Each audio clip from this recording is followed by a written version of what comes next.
தமிழ் உறவுகளுக்கும் காலை வணக்கம். விஜய் சார் ஒன்றும் ஆட்சி பண்ண தெரில, அது தெரியல இது தெரியலன்னு சொல்லிக்கிட்டு இருந்தவங்க எல்லாருக்கும் ஒரே பால் அடித்தார் பாருங்க, சிக்ஸரு. எல்லா எம்எல்ஏக்கும் கார், அந்த மாண்புமிகு சட்டமன்ற உறுப்பினர், அமைச்சர் எல்லாருக்குமே ஒரு உதவியாளர், எல்லா எம்எல்ஏஸ்க்குமே ஒரு காரோட சேர்ந்து டிரைவரும், அதுக்கான டீசல் படி இத்தனையும் ஒரே திட்டத்தில் கொண்டுட்டு வந்துட்டார்.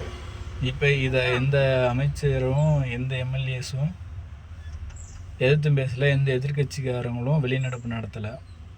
ஏன்? உங்ககிட்ட யாருக்கிட்டையுமே கார் இல்லைங்களா? மக்களுக்கு விவசாயிகள் இத்தனை நாளாக போராடுறாங்க.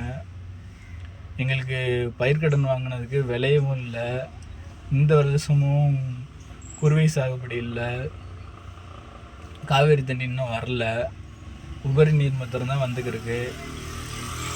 எலெக்ஷன் அப்போ மாத்திரம் வந்து ஓட்டு கேட்டவங்க இப்போ தண்ணி வரலன்னு சொல்லி போராட்டம் நடத்துங்கன்னா பாதி பேர் நடத்துறதுக்கும் வரல, பாதி பேர் போராட்டம் நடத்தவும் இல்லை, நடத்தினவங்களுக்கு ஆதரவு தெரிவிக்கவும் இல்லை.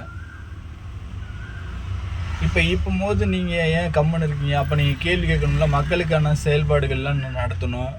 3 கோடி ரூபா சட்டமன்ற தொகுதி நிதியிலேருந்து வர்றதை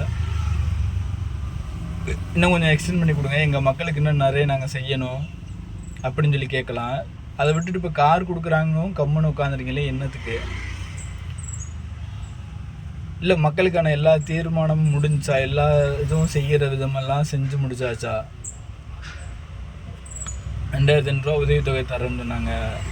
கரண்ட் பில்லில் இவ்வளோ குளறுபடி இருக்குது. இதெல்லாம் இப்போ நேற்று நீங்கள் சொல்லிக்கிருந்தது தானே, நீங்கள் இதை தானே ப்ரொபகண்டா பண்ணீங்க. அப்போ இதுக்கெல்லாம் ஏன் பதில் சொல்லாமல் நீங்கள் இப்போ மறுபடியும் இப்போ காருங்கவும் எல்லாருமே கம்முன்னு இருக்கீங்களே, ஏன் அப்படி இருக்கீங்க? தளபதி விஜய் சார் சொல்கிறாரு, சிஎம் சார் சொல்கிறாருன்னு சொல்லி கேட்டுட்டு போகிற ஆளா நம்ம? நமக்கான தேவைகளை கேட்குறதுக்கு தானே எதிர்கட்சின்னு ஒன்று ஓட்டு போட்டு மக்கள் கொண்டு போய் உட்கார வச்சுருக்காங்க. நீங்கள் இப்போயும் உங்களுக்கு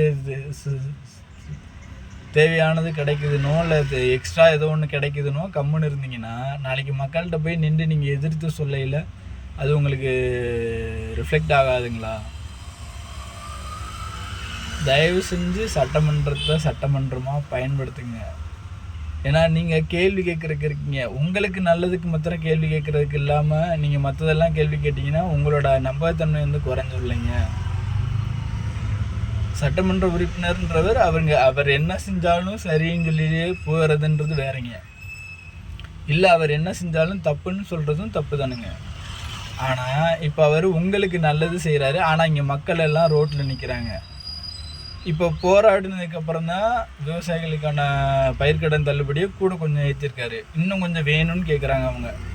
ஏன்னா விளையலை, நீங்களும் விவசாயிகள்னு சொல்கிறீங்க, எல்லாருமே பண்ணை தோட்டம் வச்சுருக்கீங்க, ஒரு 100 மாடு நாட்டு மாடு வளர்க்குறீங்க. கேட்டால் நானும் விவசாயின்னு எலெக்ஷன் அப்போ மாத்திரம் சொல்லுவீங்க. இப்போ எந்த விவசாயியும் வந்து போராட்டம் பண்ணக்கான எனக்கு பயிர்க்கடன் தள்ளுபடி வேணும்னு சொல்லிட்டு, ஏன்னா எல்லாருக்கிட்டையுமே விவசாய நிலமும் சும்மா எக்ஸ்ட்ராவாக இருக்குது. உங்களுக்கான வருமானம் போக மீதி அதுவும் ஒரு பொழுதுபோக்குக்கு வச்சுருக்கீங்க. கேட்டால் நானும் விவசாயி, பாருங்கள் என் வீட்லேயும் மாடு இருக்குது பாருங்கள், என் வீட்லேயும் தோட்டம் இருக்குது பாருங்கள் அப்படின்னு சொல்லிட்டு ஒன்று சொல்லுவீங்க. ஆனால் இப்போ எந்த எலெக்ஷனில் தோற்ற எம்எல்ஏவும் எந்த எதிர்கட்சி தலைவரும் வந்து அந்த போராட்டத்தில் நின்று போராடலை. போராடணும்னு ஒரு நாள் போராடிட்டு அப்புறம் அடுத்த நாள் நீங்கள் பாட்டுக்கு நீங்கள் உங்கள் வேலையை பார்க்க போயிருவீங்க. ஏன்னா நிறைய பிஸ்னஸ் இருக்குது, அதை பார்க்க போகணும்ல. அப்புறம் என்ன பண்ணுறது? நம்ம என்ன விவசாயத்தை நம்பியேவா இருக்கோம்?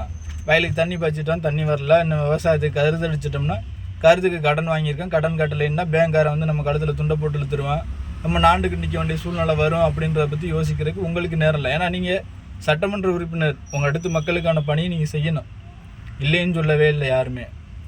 ஆனால் இப்போ உங்களுக்கு காருன்னு அவங்க சொன்ன உடனே நீங்கள் எதிர்த்து ஒன்று இந்த மக்களுக்கான செய்ய வேண்டிய செயல்கள்லாம் நிறைய இருக்குது, எங்களுக்கு போதுமான வருமானம் ஆல்ரெடி வருது, நீங்கள் சட்டமன்ற நிதியை மாத்திரம் சேர்த்து கொடுங்க, நாங்கள் இன்னும் மக்களுக்கான ஸ்கூலு ஸ்கூலுக்கான உதவித்தொகை என்ன நிறைய இருக்குது. இந்த வெளிநாடு அம்பேத்கர் அயலக கல்வி உதவித்தொகை மூலிமா படிக்க போனவர் எனக்கு காசு ஃபண்டு வரலைன்னு சொல்லிட்டு அவர் போராடி இருக்கிறாரு.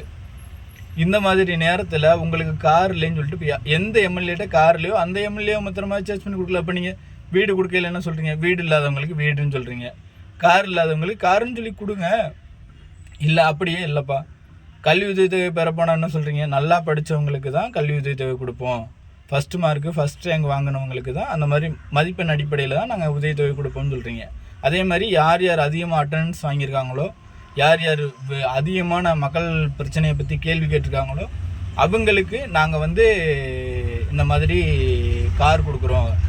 சட்டமன்ற இதிலேருந்து அதிகமாக யார் சட்டமன்றத்துக்கு மக்கள் பிரச்சனையை பற்றி கேட்டிருக்காங்களோ மக்களுக்கு அதிகமாக அந்த சட்டமன்ற நிதியிலேருந்து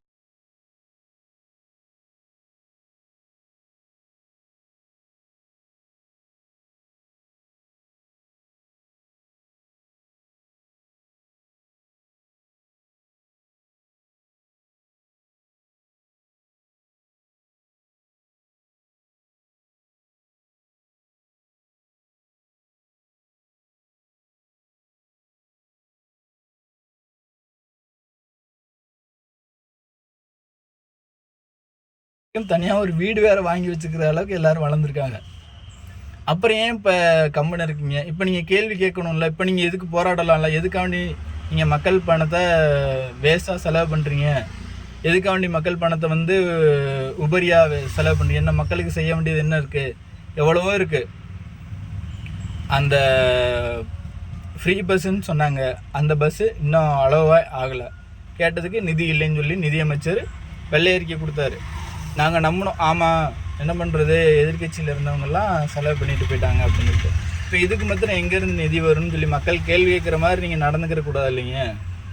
டிவிகேக்காரங்களுக்கும் அதுதான். ஏன்னா தளபதியோட பேரை கலங்கப்படுத்துகிற மாதிரி ஒன்று நடந்துச்சுன்னா தளபதிக்கும் அது கலங்க தான். தளபதிக்காண்டி ஓட்டு கேட்ட எல்லா தொண்டர்களுக்கும் இது பாருங்கள், அவர் உங்களுக்கு மாத்திரம் செய்யலை, எல்லாருக்குமே செய்கிறாரு, அப்போ அவருக்காண்டி உழைச்சவங்களுக்கு என்ன முக்கியத்துவம் இருக்குதுன்ற கேள்வி அவங்களுக்கும் உண்டாகும்.